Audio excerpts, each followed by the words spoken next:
कहां चढ़ाते हैं दुर्वा? गणेश जी का जो दांत टूटा है उस दांत की ओर गणेश जी को दुर्वा समर्पित करी जाती है। इसलिए हमारे हिंदू धर्म में दो तरह के गणेश जी का प्रमाण कहा जाता है, एक राइट सूंड के गणेश, एक लेफ्ट सूंड के गणेश। राइट सूंड का जो गणेश होता है वो घर में रखा जाता है, और लेफ्ट सूंड का जो गणेश होता है वो अपने ऑफिस में, व्यापार की जगह पर, दुकान में, धंधे में, पानी में, सर्विस में, नौकरी में लेफ्ट सूंड का गणेश रखा जाता है। जिसकी दुकान, व्यापार, व्यवसाय में अगर राइट सूंड का गणेश रखा जाता है तो लक्ष्मी आती है पर टिकती नहीं है। इसलिए घर में सीधी सूंड का गणेश और दुकान, व्यापार, व्यवसाय में, ऑफिस में उल्टी सूंड का, दो गणेश। तो इसका मतलब ये थोड़ी ना कि तुम्हारे घर में गणेश जी बैठा तो तुम उठा के बदल लिया, यहां कहां दिया, यहां कहां दिया। अब रखे रहने। हमेशा याद रखो, गणेश चतुर्थी के बाद अनंत चतुर्दशी पर जब गणेश जी का विसर्जन करते हैं तो गणेश जी की दो धर्म पत्नियां, वैसे तो गणेश जी की कुल मिला के 5 पत्नी, कितनी है? गणेश जी की 5 पत्नी। पहली श्री, दूसरी तुष्टि, तीसरी पुष्टि, चौथी रिद्धि और 5वीं सिद्धि। ये व्यक्ति के नाम के आगे जो लिखा रहता है ना, श्रीमान, ये श्री संबोधन कहाँ से आया? और एक पीछे लिखते हैं, जैसे नाम के आगे लिखते हैं श्री और पीछे लगाते हैं जा में ई की मात्रा जी। लिखते हैं कि इधर नहीं लिखते? लिखते हैं श्रीमान अग्नि प्रसाद जी, श्रीमान बद्री प्रसाद जी, श्रीमान हरीश प्रसाद जी। तो श्री आगे क्यों आया और जी पीछे क्यों आया? कौन ने लगाया? किस लिए लगाया? कौन ने बताया कि आगे श्री लिखो? किसी के नाम के आगे जी लिख दे, पीछे श्री लिख दे, मर्जी अपनी, अपन कुछ भी लिख सकते हैं।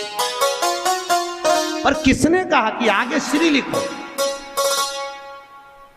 क्योंकि गणेश जी महाराज जब विवाह करने जा रहे थे और गणेश जी की जब बारात जा रही थी तो यमुना जी के तट पर गणेश जी की प्रथम पत्नी श्री गणेश जी के चरण पखारने के लिए खड़ी हो गई।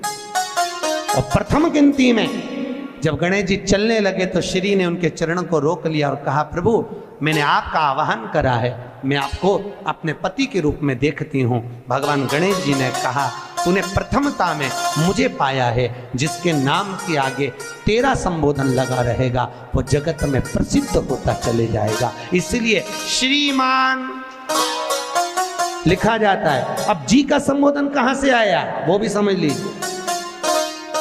हर कहीं से थोड़ी ना लगा दिया जाता है कि जी कहां से आ गया। एक पत्नी भी लगाती है ए जी, और जब वो बोले ए जी तो तुरंत खसक लो जी, नहीं तो 500 गया जी। उसके जी में थोड़ा भारीपन है। 33 करोड़ देवी देवता में सबसे सुंदर जोड़ी थी शंकर और पार्वती की। सही है कि गलत है? कभी नहीं झगड़ते थे।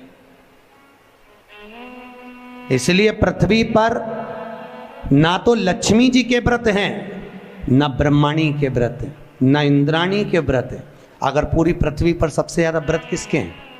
माता पार्वती। तीज का व्रत किसका? पार्वती का। चतुर्थी का व्रत किसका? पार्वती का। चौथ का व्रत किसका? पार्वती का। छठ का व्रत किसका? पार्वती का। जितने व्रत है सब माता पार्वती। लक्ष्मी जी का कोई व्रत है क्या? अरे बोलो तो, ये आप लोग वो वैभव लक्ष्मी का व्रत करते हो, ये पुराना व्रत नहीं है, ये तो अभी अभी लोगों ने चालू कर दिया। ये लक्ष्मी, यहाँ कई लोग अमावस्या के दिन, दिवाली के दिन व्रत रख लेते हैं, हमारे शास्त्रों में उसका भी प्रमाण नहीं है। वो तो तुम लक्ष्मी के चक्कर में रख लेते हो कि दिन भर भूखी रहूंगी तो लक्ष्मी जल्दी आ जाएगी। नहीं तो ये हमारे शास्त्र में प्रमाण नहीं है लक्ष्मी जी के व्रत का। कहीं सरस्वती का व्रत है क्या? ब्रह्माणी का? अरे बोलो तो सर, बसंत पंचमी के दिन रखती हो कि सरस्वती का व्रत? नहीं, केवल एक व्रत माता पार्वती का। क्यों नहीं है? लक्ष्मी का व्रत इसलिए नहीं है क्योंकि माता लक्ष्मी भगवान नारायण को श्राप दी थी। जब लक्ष्मी जी श्रृंगार कर रही थी और इतने में भगवान विष्णु आ गए और भगवान विष्णु ने लक्ष्मी जी का मुख देखा, देखकर हंस दिए। इतने में लक्ष्मी को क्रोध आ गया, हे नारायण तुम मुझे देखकर हंसे हो घोड़े की तरह, इसलिए मैं तुम्हें श्राप देती हूं, तुम्हारा सिर कट जाए और तुम्हें घोड़े का मुख लग जाए। तो भगवान नारायण को घोड़े का मुंह लगा और नारायण का हयग्रीव अवतार हुआ। कौन सा अवतार? हयग्रीव। ये लक्ष्मी का श्राप नारायण को लगा था, इसलिए लक्ष्मी का कोई व्रत नहीं। ब्रह्माणी ने ब्रह्मा को श्राप दिया था पुष्कर राज की भूमि पर। जब पुष्कर राज की भूमि पर यज्ञ हो रहा था, ब्राह्मणों ने कहा ब्रह्म देवता मुहूर्त निकल रहा है, जल्दी यज्ञ में बैठो। ब्रह्मा जी ने नारायणी से कहा, ब्रह्माणी से कहा, ब्रह्माणी जल्दी चलो, सरस्वती जल्दी चलो, यज्ञ में बैठना है। ब्रह्माणी ने कहा भी आई तैयार होके। ब्रह्माणी तैयार होने में लगी रही, बहुत समय निकल गया, मुहूर्त निकलने लगा। ब्रह्मा जी से ब्राह्मणों ने कहा ये मुहूर्त निकल रहा है। ब्रह्मा जी ने कहा करे क्या? इतने में ब्राह्मणों ने कहा तुम बताओ क्या करे? ब्रह्मा जी बोले आपको जो करना है करो। ब्राह्मणों ने गाय को पकड़ कर ले आए और गौ माता को खड़ी कर कर गाय के सामने वेद ध्वनि करना प्रारंभ करा। जब वेद ध्वनि करी तो गाय के मुख से वेद माता गायत्री को प्रकट कर लिया। गायत्री को प्रकट करा, ब्रह्मा जी के पास में गठजोड़ा बांधकर बिठा दिया। जैसे बिठाया उसी समय पर ब्रह्माणी आ गई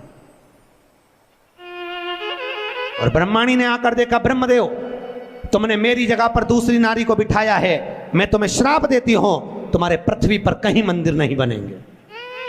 ब्रह्माणी ने श्राप दे दिया। कहीं पर मंदिर है ब्रह्मा जी का? केवल एक जगह पुष्कर जी में जहां यज्ञ करा था वहां।